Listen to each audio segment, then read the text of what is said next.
So, so I'm doing this piece on hipster racism, and so I'm wondering. So here's my core question: how have we come to be in a place where we think it's cool to like try to make fun of stuff that's not quite yet funny, right? So, you see people dressed up in Halloween as other people, other cultures and that kind of stuff. How do you think we've gotten to that place? How have we gotten to that place, do you think? You go first. My initial reaction is I don't think people know what else to do. Huh. It's an awkward response. Okay. I think at least some of those people get that it's not funny, but they think it's funny, and people go with it because they don't know what else to do to come up against that, because it would put them at odds with their peer group. So you think that the peer pressure or laughter is a way to deal with the peer pressure because people don't. So when you say they don't know what to do, is it because they don't have the skill, they don't have the resources? I think it's the people having a lack of the ability to engage in a conversation even with their friends. Like, I think they have all of the skills necessary to do that. I just don't think they do it. Okay. Yeah. Yeah. What's your take? So, I mean, my concept is probably a lot more in line with actuality. The actual reality of it, but what you're talking about. And I would probably be almost lumped in with those kids for the sheer fact that I view a lot of things as far as like racism and stuff like that goes as they are plagues that start from within. And once you let them hold or have that power over you, there's something that you'll rarely ever lose the grasp of, or that they'll lose the grasp on you. And so I think a lot of those people, hopefully, from my perspective, hopefully are trying to say that, hey, this is something that actually exists out in the world, and we're putting it out there for everybody to look at because it shouldn't be a big deal. It should be something that's openly discussed, openly talked about, because you're from a different culture, because you're, whatever X. It's irrelevant. Like, you're a human. So I have equal right to make fun of you as I do anyone else. Mm-hmm. And my personal thought process is, if I would refrain from making fun of you because you're black or Indian or anything else different than myself, that actually would be racism. And I mean, that's my own, I guess, personal belief, because that doesn't make you different. It just means you have a slight variation in skin pigment. Mm-hmm. Who cares? I mean, I personally don't. So that's kind of where I approach that subject from, is I don't necessarily look at it as, oh, those people who are doing that, for the majority in the hipster realm, are ignorant. They very well could be very well educated. It very well could just be a statement piece that they're trying to say is, we see that this exists in the world, we think it's dumb. Let's make this an open subject to talk about. I sincerely doubt most of those people go through that thought process, though. I'm talking about that, like, true hipster. Sure. If we're talking about the stereotypical rural community, then that thought process would be, I would think, slightly different than the potentially more educated, what I would qualify as a hipster. Would it be somebody with a 4-year degree? Yeah. So how would you qualify what a hipster is? What would be the definition, or at least that you guys would use or that you've seen? I would qualify as somebody who's actually gone through higher education, as well as engrossed in modern day social media and world and political news. So it's somebody who actually is in touch, or tries to be more in touch than the average human with what's going on in the entire world around them, and all the political things that are either positive or negative. And then, of course, you have the fashion piece on top of that, which I don't personally understand, but it doesn't matter. Explain that. So when you say the fashion piece, what are you referring to? A lot of the people, when you consider a person a hipster, they usually have a specific fashion trend that goes along with it, where I'm taking something that's either like retro and trying to make it modern day cool, or he likes to call me homo chic, which means that I dress very slovenly, but at the same time have hints of being nice. I think is what you would almost trademark the hipster look as, where they put a lot of effort, or we pigeonhole them into saying they put a lot of effort into looking like they put in no effort. Okay, so kind of like the unmakeup kind of thing? Yeah. You know, you don't look like you have makeup, but you actually do? Yeah. Okay, all right, cool. And that's kind of how I would personally, if I had to pigeonhole a hipster, would define it. Okay, I would agree with that. okay. I think it tends to be more educated people, probably a little bit higher income, typically. I think it's people that have been exposed to a lot of different things. I think they purposely expose themselves. Sure. Whether it's because of fad and they feel like to fit in their social group or gatherings that they have to expose themselves, or if it's just by pure desire. Okay, So either one. so they're exposed. And so, are there, can there be, so as people are trying to be, you know, we talked a little bit earlier about being ironic, right? So taking something that's not funny and trying to make fun of it to be ironic.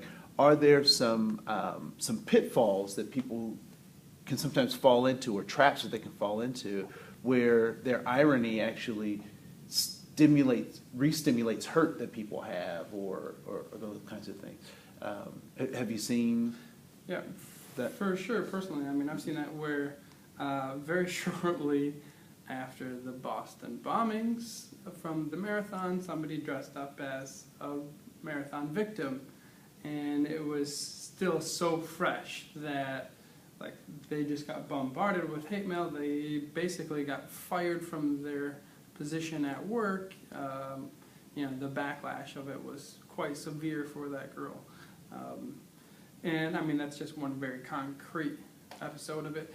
I think also it's going to be dependent on not only time, but how many people had accepted it and actual geographical proximity to it. So, because while we could potentially make light of that situation because we were removed by 2,500 miles, you know, if you're in Boston, time is relative by distance, I think is a better way to put it. Okay. So, My guess is that person never intended to hurt anyone through that, and had an obliviousness, or, in worst case scenario, a willful ignorance to that fact, that Okay. that actually can cause hurt. Okay. My guess is that person probably didn't intend on doing that. no. Yeah. And didn't, I don't know that that forgives the action. I don't know that it necessitates the severe reaction. Okay. But I don't think, my guess is her intent wasn't to hurt people. Yeah, and I'm pretty sure it was, like she made public statements saying that that was not necessarily my intent. It was more to say, hey, this had happened. It's something we have to deal with. I'm trying to pay homage, but I'm really bad at it. Would I even also doubt that statement? Yeah, I Because, would. like, how was that paying homage? Like, I get that that's probably the reaction, like, Yeah. that's an like, oh shit. crap. That's So- an oh shit Yeah, reaction. yeah. So I mean, if we take that, that's a great example, right? A great segue. So we take that, and we have Katy Perry dressing up like an Indian squaw, right? She gets cornered on it, and she's like, "Well, I'm trying to pay respect to No, to we Native weren't, Americans." 'cause, like, that was, I sincerely doubt that too. That's Yeah. people becoming, people going towards them becoming defensive and trying to justify an action, which Yeah. is a very human thing to do. Yeah. Because I mean, you'll hear that a lot, right? So people will be like, you know, well, it was just a joke, or I was just trying to be, you know, whatever. So okay, cool. Anything else you want to talk about in terms of hipster racism, or ironic racism, or satirical, you know? I tend to think that in every joke, there's a grain of truth in it Mhm. for the person saying it. Mhm. I don't think it's intentional. I think the misconception is it's not designed to hurt people. The misconception is it doesn't hurt people. Okay. There can be people that get hurt. I actually know exactly what Jock's talking about, where you treat all people as people. I think Are you that's talking about me personally? Yep, you personally, like you treat every human being the exact same way that you would treat anyone else. Mm-hmm. For you, that is a very conscious thought process because I know you on a personal level. It doesn't work However, well for my girlfriend, just telling you. Why do you treat me special? You're a human. the flip side is, I don't think most people go through that conscious. They're not consciously aware of what they're doing. They haven't gone through that thought process. So, for people who haven't gone through that thought process, or people who are not necessarily mindful of their behaviors, or in some cases they are thoughtful about what they're doing, should we be looking at trying to measure the intent of behaviors or the impact of those behaviors? Are they mutually exclusive, though? I don't know that they're necessarily mutually exclusive. I'm just kind of tossing that out there for conversation. I would kind of think that they're mutually exclusive. To me, is I always would measure intent, and solely intent. But I measure everything from as much or as close to pure factual basis as I can. Where I come from, which is southern rural Minnesota, a vastly different mindset than the Twin Cities, is very much one where we had one colored family, any different than white, in our entire town. And that wasn't until I was in 7th or 8th grade. So I wasn't exposed to anyone of any different nationality or skin tone until I was, 14 or 15. And when I go back and talk to some of the different folks down there, the ones who have gone on and got education and realized the larger world, literally there's a saying down there, it's not racist if it's funny.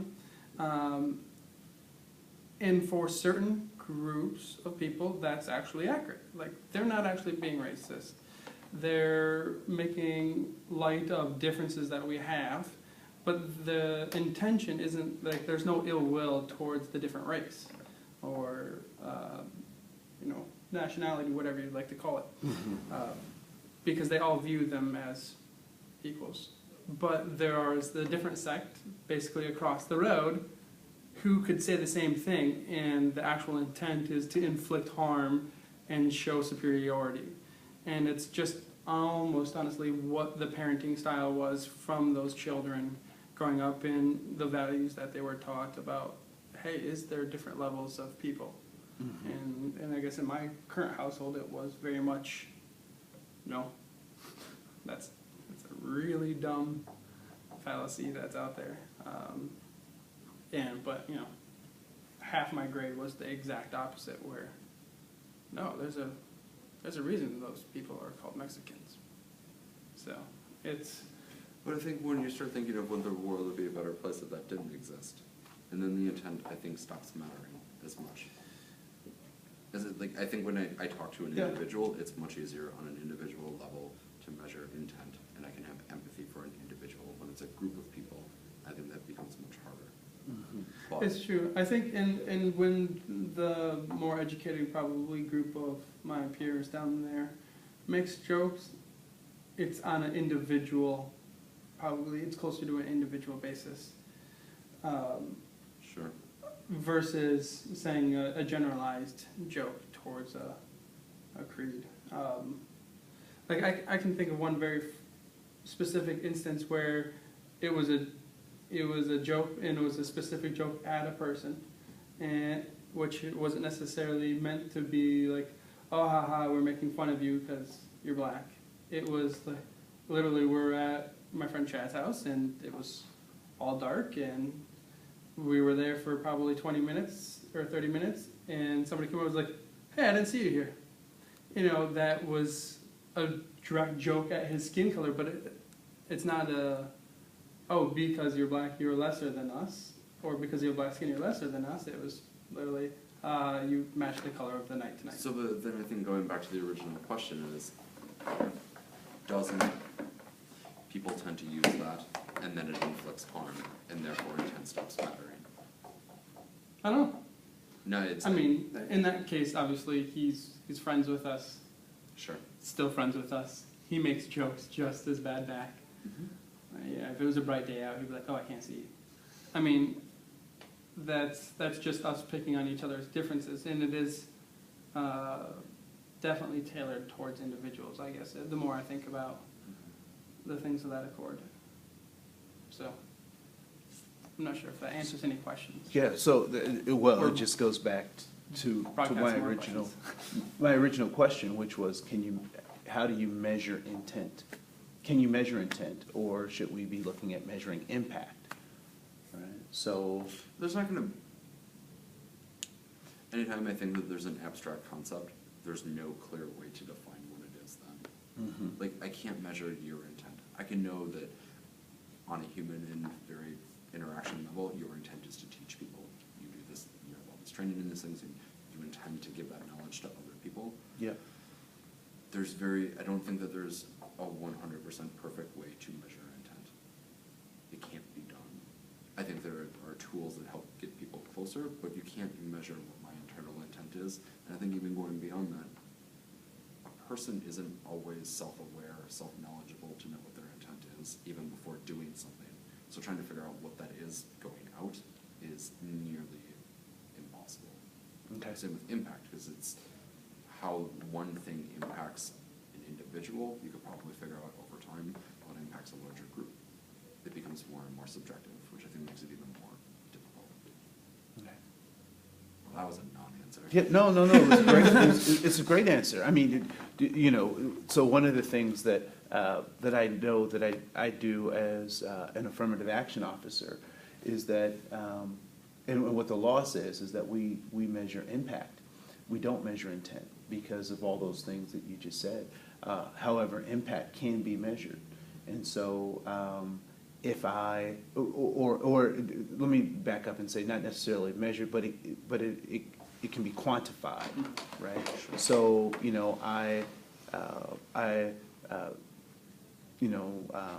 swat a woman at work on her bottom, and I'm getting reported to HR, right? Because, and then I say, I'm joking. That was a joke, right? That's not gonna fly, right? So It doesn't even matter. it doesn't even matter at that point because the behavior was measurable, Sure. right, or quantifiable. And so, that was a good conversation, so I thank you for that. Well, that's a good Yeah. point though too, because the behavioral piece that's measurable. You can measure what I do and say. You can't measure what my intent is. Right. My internal intent of why I did something.